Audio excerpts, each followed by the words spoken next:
Climate change is the challenge of our generation, and we need to figure out the best way to communicate about it to engage the public on solutions. Especially in something with the characteristics of climate change, it's the most super wicked, complicated subject that ever came about. This is going to be the story of our generation, and it should be talked about every day in one way or another. This is the biggest story of our time.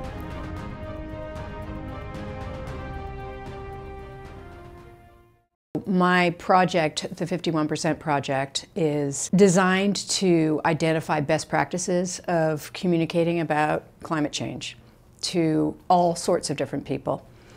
And one of the great ways to communicate, of course, is via the media. And so when the Covering Climate Now initiative was announced, I immediately jumped on it because I thought, okay, so here's an effort to really organize a coalition of major media. This week, CBS News is joining hundreds of news organizations worldwide in a project called Covering Climate Now. Covering Climate Now is a coalition of national and international media companies that organized around the idea of radically improving their coverage of climate change. The Covering Climate Now initiative had, I think it was 300 organizations covering climate change very intensely for a week.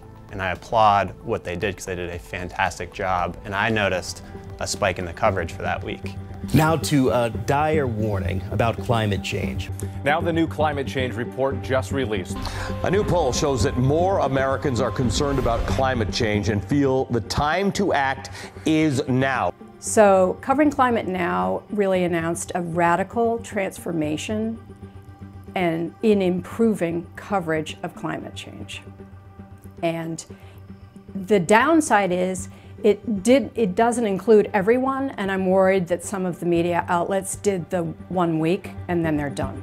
The global news media are, after decades of looking the other way, finally waking up to what scientists have long called an emergency: climate change. The way I see it, journalism's job, the purpose of journalism, is to serve the people.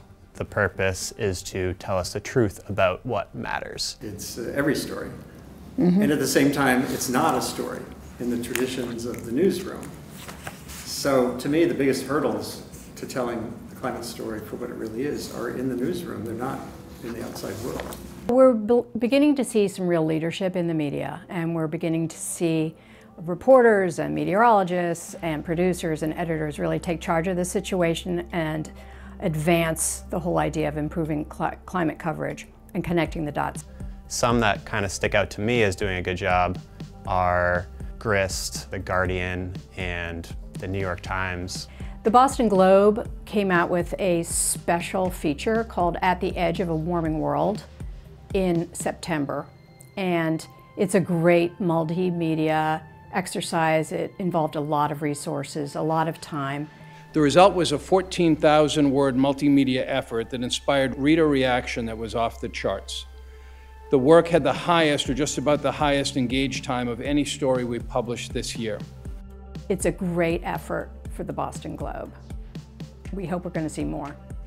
So for too long, we've given scientists the task of communicating about climate change. And this is really an unfair assignment. But really, I think, why don't we shift that assignment to the great communicators of our time, which would certainly include the media, but all creative people, everyone who knows how to get a message out in whatever medium they decide to do it in.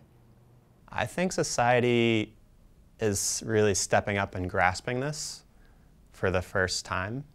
Not as a whole yet, but more people than ever have before are truly grappling with what is at stake here and what's going on. And all of a sudden there's this mass mobilization of people of all ages, but mostly the youth, who are really starting to step up, find their voice, take to the street, and make people pay attention to this. Without the media, we wouldn't be able to have all of the world's cities connect and kind of correspond in the way that they've been doing. I don't think we would be able to have a movement this large without the media. So when I say the public, to engage the public, remember the public is just not some monolithic brick wall. The public is every kind of person. This includes students, this includes teachers, this includes heads of organizations. We have the world's largest pension fund, the world's leading insurer, and the world's leading investment bank. So we have a variety of perspectives across the capital markets. And I'll go straight to you, Hiro. How are you adjusting your portfolio towards a sub 2 degree world? The media and the people are inextricably connected because the media produces content that people then digest, right, and share and talk about. And we know that when media covers something, then people tend to talk about it. And as you talk about something that you heard on the news and you share it with your friends and family, well then of course you're going to start to think about how do we get involved in solutions on this. If you're the CEO of a major corporation, your answer to how do I help with this is going to be very different than if you are a 6th grader in middle school thinking, how can I help with this? And it's great that this generation is beginning to see, oh, holy crap, you know, our elders, our boomer relatives have left us with a big mess. I think every day there's a new issue that comes up as an issue that is a byproduct of the climate crisis, and I think the more and more the media covers it, the more and more we're giving a voice to something that should be impacted by legislation. At the end of the day, we are the ones who are warming the planet. Therefore, we have the power to make it sustainable. If we all can come together and start playing our own role, doing what we can with our own unique skills, experiences, resources, connections, you name it, we will turn this ship around to make this a healthier, safer, and more just world. It's still not where it needs to be, but I'm very optimistic about where it's going. We need as many people as possible to step up and do what they can to help solve the crisis, because this is really an all-hands-on-deck situation. There have been times, of course, in our nation's history where we've all pulled together and succeeded through an incredibly tough passage. I happen to think that climate change is bigger than all of that, because we're talking about humanity as the endangered species. This is not so much about polar bears and spotted owls anymore. This is about all of us.